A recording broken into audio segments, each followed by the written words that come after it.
Jayden Daniels made the rounds a little bit on Radio Row last week, and more clips are starting to emerge. There was one where he said, it was tough to lose Cliff, but I'm really excited to work with David Blau. This one, I believe, is from an interview with Yahoo's Nate Tice, talking about where should the Commanders kind of go next. Building the offense together, maybe adding new pieces. You guys added Josh Connolly last year, Laramie at the tackle spots. Pretty exciting stuff. You had Bill at running back, just one name. You get Jayden Daniels, but he just gets Bill, apparently.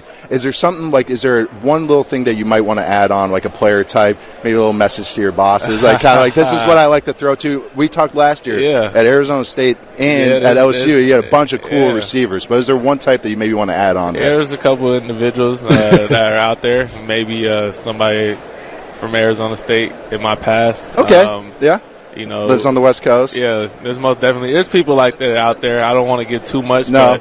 But when that time comes, and hopefully we can sign those type of players. Okay. No, thank you for saying that. All right, the obvious intonation, people are going to run to Brandon Ayuk. Mm-hmm. It's important to say that the interviewer said the West Coast part, not necessarily Jayden. Obviously, Brandon Ayuk is where the mind goes. Yep. But there's he kind of left that thing a little vague in the sense where people like that. And Rashad White played for the Bucs, was with him at Arizona State. Listen, let's start here. You need talent. You need extra talent. But I think also one thing he got to understand, that defense has to get better drastically. And then you continue moving on. I don't think addressing a receiver right now is the most important thing for this team. I think you need to add receiver help. Mm-hmm. I'm not particularly interested in Brandon Ayuk. I like the kid Alec Pierce from Indy. Speed, big guy.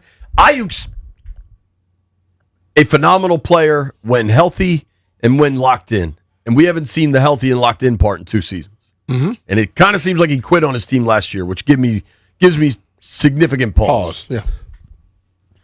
But I wanted to ask you this, B.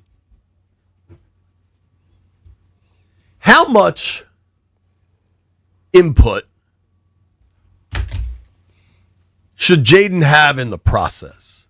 Selected coaches, selected players? How much should he have? I think players of his ilk, you have a conversation with him about certain things. Final decision is never made by the player. Somebody else make that decision. And even if they come tell you what something about to do, that's respect. But I don't think a player has the right to have that final decision making ability. Because listen, man, they were there before, where players were picking people. And if things don't go right, what you gonna say? Oh, player picked them. I just saw John Snyder do some good stuff. He built that team. I watch my man Howie Roseman build a team all the time. I know people say that, but every owner, when your quarterback is probably the only person on the team that will ever get the ability to, you at least tell them what you're doing. But I don't know a player that ever make the decisions. I think Jayden should be able to text AP at all hours of the night and be like, yo, this would be great, this would be great, this would be great. AP doesn't have to listen. 100%. And I think it's important. I also think, when the Commanders hired DJ Williams to be their quarterback's coach, much was made that he was Doug Williams' son, right? Mm-hmm. I don't care about that. I think you got to hire the best dude for the job. Oh, and by the way, he's Doug's son? Cool. That's terrific. Yeah. I think with player acquisition, if somebody played for 2 seasons at Arizona State 6 years ago, should not be a factor. Now, if the quarterback watches a receiver's film and it's like, yo, I could really play with this guy, that's different. But, this is not the friendship business. You know what I mean? Yeah. Yeah, see that's the thing, and for me, when I looked at that clip and I said, This is going to cause some guys to start saying crazy stuff next year. If they were to get him. My thing is this. If AP were to go out there and have a conversation with him and decide he's the right guy to bring here, you have to go with what AP does. But I don't think it should ever be a situation where you go and you let the player decide, because you're playing with fire there. Totally. Yeah. The other thing, I'm trying to get, I want to give credit to this person. This appears like Spot Track or Over the Cap. Like the way the website looks like it's from one of those kind of trusted, one of those trusted sites that track contracts for football. But I don't know that it is, so I'm trying to gain some clarity on that. But according to this dude, Deuce Red Zone, I think, Jeff, you might know these guys. Red Zone in the Lab. Okay. He's got something that says, so roster bonuses all come in different shapes, sizes, right? Like contracts are all written differently. Mm-hmm. That there's a deadline with Debo this week. Really? Generally, that stuff is closer to the new league year, like early March, mid-March. But should that be the case, where they have a decision to make with Debo Samuel, I mean, that's probably the first step in figuring out what you're going to do with Ayuk or whatever else at the receiver position. But see, here's why I think this information's wrong. It's a void year on the contract. So, like, the void year just, it goes away. So I don't think there's some, like, pending decision to be made with Debo. That's why I'm trying to get this information. But, like, you are correct that the team needs to focus defensively, especially in their free agency efforts. But I also think adding more receivers for Jayden is imperative. That doesn't mean top of the market, but like you need some more vets that have done it. Like the OZ signing from 2 years ago, maybe you just bring him back, but you got to have some folks that have some level of accomplishment in the league. Yeah, I agree with that. I just think, like, you look at the teams that are successful, and those teams are well-rounded, and you only have a certain amount of money you can spend. And if you're looking at this year to start building, okay, like we do the pie, okay? How much of the pie should go to defense? How much of the pie go to offense? Of what? Of money they can spend? Yeah, the bigger piece should go where this year, you think? Defense. Defense. Mm-hmm. And I don't think that should be much of a surprise. No. Like, I mean, dude, the amount of Seattle pending free agents, and maybe you got to concern yourself about is that the system or not, but like, I would like them to sign, I mean this sincerely, I would like them to sign a young free agent to a multi-year guaranteed money deal. I want guys coming off their rookie contracts, multi-year deals with guaranteed money in the second year on all three levels. And maybe two of them on the front level. Mm-hmm. You know what I'm saying? Like, you gotta add here. I agree with that. So I think that's a very good point. The other thing so last week we all kind of talked about, it was on Zach Selby's Mock Draft Monday. The Commanders had like this little logo on the Mock Draft Monday thing that had two spears on it. And people were like, whoa, what is this? What is this? Well, over the weekend, maybe it might have been last night, like as soon as the Super Bowl ended, the Commanders posted to their Instagram a picture. It said 2026. Yep. Interestingly enough, the three players kind of highlighted are Jayden, Bill, and Terry. And then maybe that looks like Mikey Sammer's still up there on the left. Like, if you're digging hard, I'm sure you can find more names. But it was the Super Bowl era uniforms, which they are very clearly going to make their full-time uniforms as fast as they possibly can. And then a new look with the Commanders shield circle logo, the 2 spears behind it, and the 2 stars on either side of it. Now, in this, they very clearly still have the block W on the helmet, but like the spears aren't going anywhere. They're only going to continue to increase this look. And I think fans are pretty excited by that.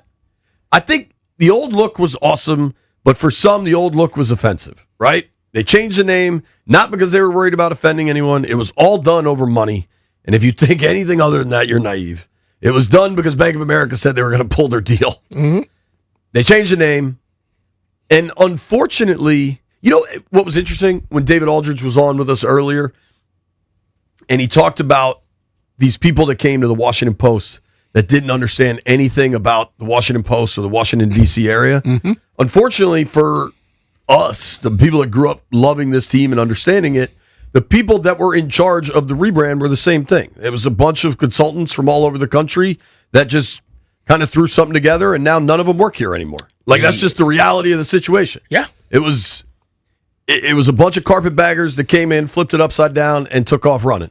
And I think the folks that are here now are trying to make the best out of the mess they created, and I think the mess they inherited, I should say. And I think they're doing a great job. Getting the original, the real uniforms back is a really big step. Like, if they had just the traditional burgundy and gold uniforms that they're clearly going back to, then all of a sudden the black alternate is just a really cool alternate. Like 31 other teams are able to do. They got their uniforms and then they get an alternate. Like, it's just cool.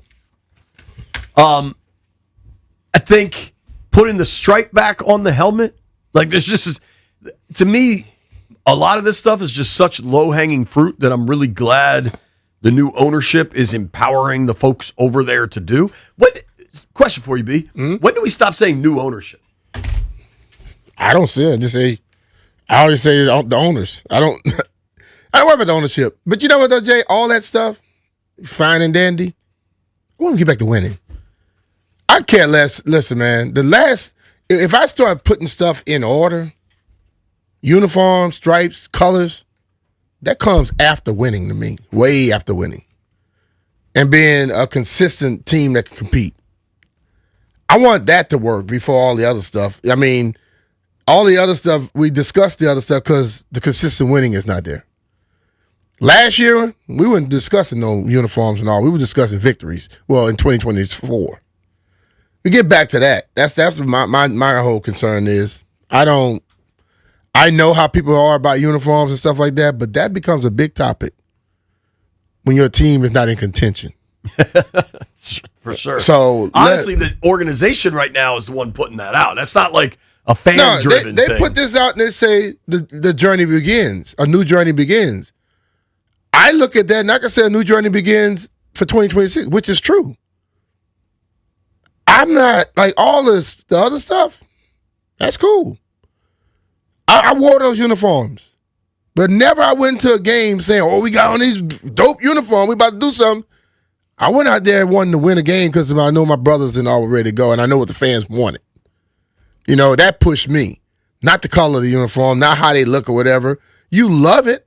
You discuss it and stuff, but it's not a topic when it comes to winning and losing. It certainly. The new uniforms are not going to stop the run on 3rd and 2.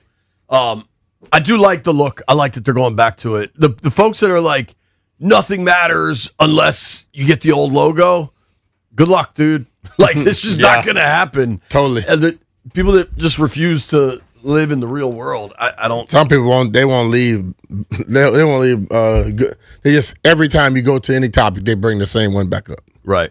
I know how to just skip past those. I am curious. So tomorrow we get to talk to David Blau, Dan Quinn, and Durante Jones. I've talked to Blau and Quinn plenty. I'm really curious to see Blau on that big, broader stage, obviously. I think he's a very, reserved guy is probably how I would describe him. Whereas Cliff was kept to himself, but was very blunt in his answers. Mm-hmm. I think Blau will be a little more reserved, a little more diplomatic, perhaps. The biggest question I have for Quinn, obviously there's questions about the staff, questions about firing Cliff. I would think he doesn't say anything. However, Super Bowl's over. It's now the offseason for every team in the NFL. Mm-hmm. What is the plan with Laramie Tunsil? Because don't get bogged down like you did this time last year with Terry. Yeah. I think it's an organizational moment for them to show whether they view Tunsil differently, which maybe they should, or they just recognize that the Terry thing made an impact far beyond one player's contract. Mm-hmm. Learn from that. Do something about it. Yeah. They want to hit the ground running. When all of this stuff starts, hit the ground running. You don't need all this stuff that's going to hold you back. Specifically with Tunsil, one, it'll help the cap situation going into the new league year if you're able to get it done. Mm-hmm. Two, it's just you traded for this guy. You've said it's a priority. Stop talking about it. Be about it. And in 2 weeks, honestly, it might be 2 weeks from tomorrow, Dan Quinn and Adam Peters are scheduled to speak at the Combine in Indianapolis. They're going to get asked that question 100 different ways. Oh, yeah. And I think if you can get the Tunsil thing done, one, your cap situation comes more into focus, right? Then maybe there's the lingering pain question. I kind of think you just pay him and keep him and let him play out the deal. You know, the last time, so one thing that was flawed that I kept pointing out, everybody was saying Deron Payne was in a contract year last year. And I said, no, there's another year left on the deal. It doesn't have guaranteed money, but there's a year left on the deal. The last time Deron was in a true contract year, I think he had 12.5 sacks. Balled the hell out. Yeah. So, if I'm Washington, if I'm Adam Peters and Dan Quinn, and it's everybody keeps asking me about Deron. Deron's under contract. We're excited to have him. Mm-hmm. Isn't that the easiest answer in the world? Big time. They've got to be aggressive. They've got to sign young players. You saw it in the first year. Dorrance Armstrong, Frankie Louvu, Tyler Biotish. Mm-hmm. You identified young players, gave them real money with real guarantees over the life of the contract. Get back to that. Find your guys, sign them, pay them. Last year they didn't do it. The only person that got multiple years guaranteed was Kinlaw. They made one real impact signing last year. Maybe Will Harris. This is a year though where you're coming into this thing where you're coming off a year you got to make disappear per se, and on top of it, you have money to spend. You got to make some moves. So this one has to take some level of aggression.